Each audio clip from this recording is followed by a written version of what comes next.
आपका शेजारी है, समीर जी शेजारी है, शेजारी बघा ना माणसं आहेत की नाही. सबसे पहले आज कोर्ट में क्या हुआ? You will ask 1 minute.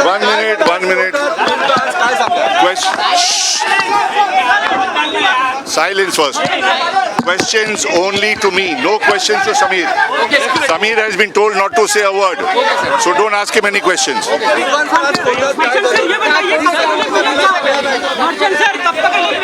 अरे be patient यार. बॉम्बे हाई कोर्ट के अंदर जो हमने क्वॉशिंग की पिटीशन डाली थी, हमने सुबह को 10 बजे मेंशन करी और बताया कि ये एक अर्जेंट मैटर है. 2:30 बजे कोर्ट ने उसको रखा. सर्विस करने को कहा था. सीबीआई को सर्विस हो गई, एनसीबी को सर्विस हो गई. दोनों डिपार्टमेंट की तरफ से उनके वकील और ऑफिसर्स कोर्ट में मौजूद थे.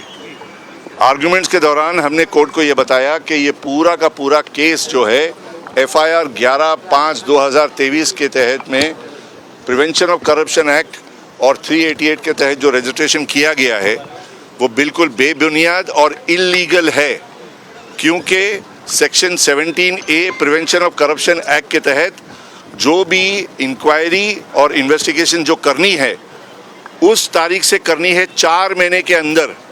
जिस तारीख को पब्लिक सर्वेंट ने एक पर्टिकुलर केस के अंदर गलत डिसीजन लिया था, जिस गलत डिसीजन की बुनियाद के ऊपर डिपार्टमेंट को यूँ लगता है कि भाई प्रिवेंशन ऑफ करप्शन एक्ट के चार्जेस लग सकते हैं. केस जो है कॉर्डिलिया का वो अक्टूबर 2021 का है. तो वैसे अगर तुम देखा जाए FIR के अंदर मिस्टर कपिल जो कि एनसीबी के ऑफिसर है, जो कि कंप्लेनेंट है, उन्होंने ये कहा है कि 94/21 केस नंबर 94/21 जो कि 2/10/2021 को रजिस्टर हुआ था, उसी केस के सिलसिले में समीर वानखेड़े ने कुछ गलत डिसीजंस लिए. वो डिसीजंस इनके हिसाब से प्रिवेंशन ऑफ करप्शन एक्ट के तहत केस बनता है. 17A के तहत वो डिसीजन अगर अक्टूबर 21 में लिया गया तो सेकेंड प्रोवाइजो के हिसाब से उनको 4 महीने के अंदर इस इंक्वायरी को ख़त्म करके FIR रजिस्टर करना था, जो कि इन लोगों ने नहीं किए. स्पेशल इंक्वायरी टीम जो बनी थी एनसीबी के अंदर, वो बनी थी 25/10/2021 को. अगर आप 25/10/2021 की भी डेट लोगे तो 4 महीने से बाहर जाता है और इसलिए वो इलीगल FIR करार दिया जा सकता है. तीसरी बात, कैट के अंदर सेंट्रल एडमिनिस्ट्रेटिव ट्रिब्यूनल के अंदर जहां पर इन लोगों ने उस रिपोर्ट का रेफरेंस किया, वो रिपोर्ट की तारीख है 16 जून 2021 16 जून 2021. 16 जून 2021 की भी अगर तुम डेट लो तो उस रिपोर्ट से 4 महीने के बाहर ये पूरा FIR पड़ता है. ये सारी की सारी दलीलें कोर्ट के सामने रखी गई है. प्राइमा फेशी रिकॉर्ड हमारा सबमिशन किया गया है, लेकिन सरकार को यानी कि एनसीबी को और सीबीआई को रिप्लाई फाइल करने के लिए टाइम चाहता था. वो टाइम दिया गया है. एनसीबी ने टाइम मांगी मंडे तक के, सीबीआई मांग रही थी 1 हफ्ते भर का टाइम, लेकिन कोर्ट ने कन्वीनियंस के तौर के ऊपर मैटर को अब रखा है 22 तारीख तक. लेकिन हमारी दलील के हिसाब से हमने कोर्ट को रिक्वेस्ट की कि जब तक ये मैटर सुनाई नहीं जाता है, वानखेड़े जो है वो सीबीआई की ऑफिस रेगुलरली अटेंड करेंगे इन्वेस्टिगेशन के लिए. 41A की नोटिस जब इन्होंने इनको इश्यू की थी तो 41A की नोटिस के तहत आदमी अगर अटेंड करता है तो उसको तुम अरेस्ट नहीं कर सकते. लेकिन सीबीआई की दलीलों से हमें शक था कि अटेंड करने के बाद में भी हो सकता है किसी न किसी ग्राउंड के ऊपर, क्रिएटेड ग्राउंड के ऊपर इनको अरेस्ट किया जाएगा. इसलिए हमने कोर्ट को रिक्वेस्ट किया है कि सेक्शन 41A3 और 4 को इन्वोक नहीं करना चाहिए, यानी कि इनको अरेस्ट नहीं करना चाहिए. वो ऑर्डर कोर्ट ने ग्रांट किया है कि 22 तारीख तक के इनको अरेस्ट नहीं किया जाएगा, कोई कोर्सिव एक्शन नहीं लिया जाएगा. 22 तारीख को मैटर अभी रखा गया है. एनसीबी 22 तारीख को अपनी एफिडेविट जो है ओपन कोर्ट में फाइल करेगी, हमको कॉपी देगी संडे को. वो एनसीबी की ऑफिस जो एफिडेविट रहेगी उसको स्टडी करके 22 तारीख को आगे जो है वो वेकेशन जज के सामने अब हियरिंग होगी.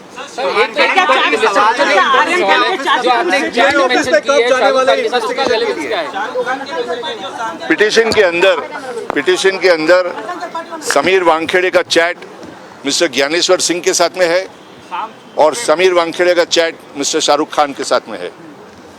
आपका सवाल कि शाहरुख खान का चैट रेलेवेंट क्यों है?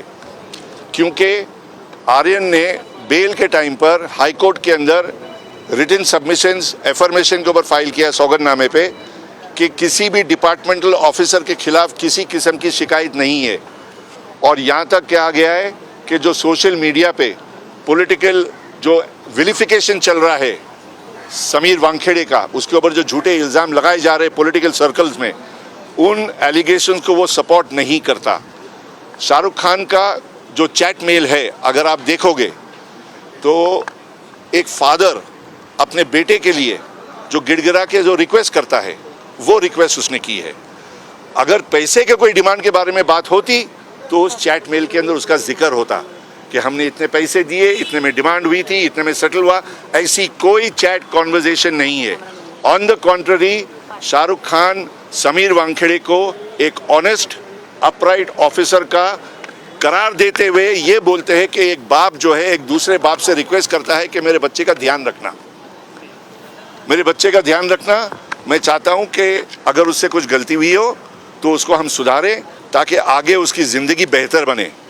और एग्जैक्टली उसी लाइन के ऊपर इन्वेस्टिगेशन समीर कर रहा था। उसके ऊपर किसी किस्म का वैसा केस नहीं बना जो कि दूसरों के ऊपर बना गया था। इल्ज़ाम जो लगाए गए हैं वो टोटल बेबुनियाद इल्ज़ाम है। उन इल्ज़ामों को बेबुनियाद बताने के लिए शाहरुख खान का चैट एनेक्स किया गया। जहाँ तक ज्ञानेश्वर सिंह के चैट का सवाल है, ज्ञानेश्वर सिंह का चैट जो है discloses, hear me out, chat of Gyaneshwar Singh discloses an offence committed by him under section 59 of the NDPS Act. And we have mentioned in this particular petition that the CBI, which has said that the complaint is registered against unknown persons, should be widened. The scope should be widened to include the investigation with regard to the role played by Mr. Gyaneshwar Singh in this case. जो भी decision Sameer ने लिया था वो chat के ऊपर ज्ञानेश्वर सिंह के साथ में शेयर किया गया। ज्ञानेश्वर सिंह के बोलने के ऊपर सरकारी वकील को लाया गया। ज्ञानेश्वर सिंह के बोलने के ऊपर पुलिस कस्टडी की डिमांड की गई। जेल कस्टडी जाने के बाद में पुलिस कस्टडी की डिमांड क्यों नहीं हुई, उसके सवाल ज्ञानेश्वर सिंह ने रेज किए हैं। और आज ये बताया जाता है कि आर्यन खान को उस केस से ड्रॉप किया गया। वो ड्रॉप क्यों किया गया, वो पिटिशन के अंदर हमने रेज की है। उसका कॉन्वर्जेशन है डेप्यूटी लीगल एडवाइज़र के साथ में समीर वानखेड़े के बीच में, जो कि बताता है कि उसने जो नोट पुटअप किया था कि सारे के सारे आरोपियों को किन चार्जेस के ऊपर प्रोसिक्यूट करना चाहिए, वो नोट दी गई थी फाइल के अंदर। वो नोट फाइल से डिसअपियर हो चुकी है, वो नोट डिस्ट्रॉय हो चुकी है। जो ड्राफ्ट दिया गया था कंप्लेंट का, वो ड्राफ्ट चेंज किया गया है। उस वक्त समीर एनसीबी में नहीं था। तो अब सवाल ये पैदा होता है कि कौन है जिसने वो नोट डिस्ट्रॉय किया, कौन है जिसने ड्राफ्ट चेंज किया, और कौन है जो कि ये डिसीजन लिया कि अब लिस्ट ऑफ अक्यूज अलग होनी चाहिए। जब डीएलए जिसको तुमने अपॉइंट किया हो तुम्हारे डिपार्टमेंट के लिए, who is a deputy legal adviser, जो कि कानून तुम्हारे से ज्यादा बेहतर समझता है, अगर उसने नोटिंग दी है कि भाई इन सब आरोपियों के ऊपर ये चार्जेस लगनी चाहिए, तो वो नोट कहाँ है? वो डिस्ट्रॉय क्यों हुई नोट? जो ड्राफ्ट भेजा गया था कंप्लेंट का, वो ड्राफ्ट कहाँ है? वो ड्राफ्ट डिस्ट्रॉय क्यों हुआ? ये सब चीजें जो है ये इन्वेस्टिगेशन के दायरे में सीबीआई को लाना पड़ेगा, बिकॉज ये हमारे पिटीशन का एक पर्टिकुलर प्रेयर है। समीर तो कोऑपरेट करेगा ही, लेकिन सीबीआई को भी अब इस इन्वेस्टिगेशन के अंदर अपने इन्वेस्टिगेशन का स्कोप वाइडन करना पड़ेगा। सर, जानकारी यह भी मिल रही है कि सेक्शन 27 के तहत आर्यन खान के ऊपर एलिगेशन था। देखिए, मैं आपको एक बात बताऊं, सेक्शन 27 कोई इतना सीरियस ऑफेंस नहीं है। अगर आप लोगों को याद होगा, रेव पार्टी के अंदर जो जू के अंदर विश्वास नांगरे पाटिल साहब ने बस्ट की थी, वहां से छोटे छोटे बच्चे जो थे वो सेक्शन 27 के अंदर सब चार्ज किए गए थे। उन सबको 62A के अंदर इम्यूनिटी दी गई और आज वो अपनी अपनी जिंदगी आराम से बसर कर रहे। सेक्शन 27 कोई चार्ज नहीं है जहां पे आरोपी को जेल में जाना पड़ता। अगर सेक्शन 27 का चार्ज डेप्यूटी लीगल एडवाइजर ने सैंक्शन किया था आर्यन के लिए, तो यानी कुछ ना कुछ मटेरियल होगा जिसकी बुनियाद के ऊपर उन्होंने सेक्शन 27 का केस सजेस्ट किया था। अगर उन्होंने 27 का केस ड्रॉप करना था तो ड्यू प्रोसेस ऑफ लॉ करना था, उसको आरोपी बताकर कोर्ट के अंदर इम्यूनिटी की एप्लीकेशन करनी थी 62A के अंदर, जिसमें आर्यन को 62A के अंदर इम्यूनिटी मिल जाती और जिस तरह आज वो आराम से घूम रहा है बच्चा, तब भी घूम सकता था। हमें आर्यन के खिलाफ कुछ नहीं है, समीर को आर्यन के खिलाफ कुछ नहीं है, ना मुझे ना किसी को है। ड्यू प्रोसेस ऑफ लॉ को तोड़ा गया, मोड़ा गया एनसीबी के ऑफिसर्स के हाथों, और ये नहीं होना चाहिए। अगर आज हुआ है, कल दोबारा होगा, फिर होगा, फिर होगा। आज ही इसको रुकना चाहिए। सर, ये कब इंक्वायरी के लिए जाने वाले हैं समीर जी सीबीआई ऑफिस में? Tomorrow morning. Yes, there is a very clear-cut conspiracy against Samir Wankhede by the departmental officers. If they come for the purpose of search, they stay in the house for 14.5 hours and they pick up his slippers, they pick up his shoes, they pick up his undergarments, they pick up his pants just to find out the valuation of them. What is this? This is vilification without any material. If this is not targeting, then what is it? Everything started, 1 minute, everything started with Nawab Malik making the false allegations of 25 crores. That allegation was made by Nawab only because his son-in-law went to jail at the hands of Samir Wankhede. Otherwise, if Samir Wankhede had not arrested his son-in-law, this allegation of 25 crores would not have come in.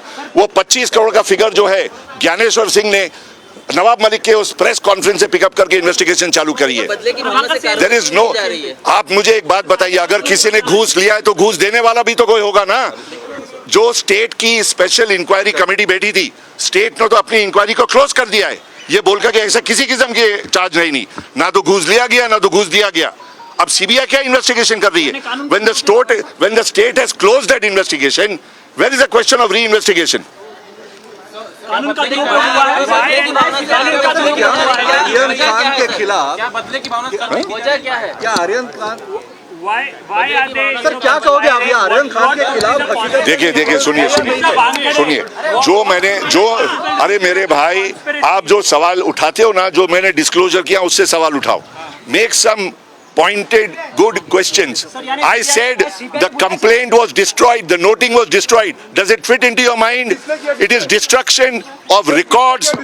It is destruction of records of a government department. Is it not required to be investigated by CBI? कानून का दुरुपयोग हो रहा है। It has to be investigated. जो complaint की draft थी वो डिस्ट्रॉय हुई, डिपार्टमेंट के बाहर जाके बन के आती है ड्राफ्ट। किसने जाके डिपार्टमेंट के बाहर ड्राफ्ट बनाया? डेप्यूटी लीगल एडवाइजर को क्यों नहीं आप ट्रस्ट करते हो? उसको क्यों ड्राफ्ट बनाने नहीं दिए? जब उसने तुम्हारे को चार्जेस भी बताए तो तुमने उसकी नोटिंग डिस्ट्रॉय क्यों की? संजय सिंह ने किया था इन्वेस्टिगेशन, उनके ऊपर आरोप है। मिस्टर संजय सिंह हो, मिस्टर ज्ञानेश्वर सिंह हो या जो भी सिंह हो, उनको अब इस इन्वेस्टिगेशन में पार्टिसिपेट करना होगा। ये तो अभी बहुत सारे थोड़े सवाल है, अब और सवाल पैदा हो गए। क्या कानून का दुरुपयोग कर रही सीबीआई? मुझे सीबीआई से कोई एक मिनट मुझे सीबीआई से कोई शिकायत नहीं है।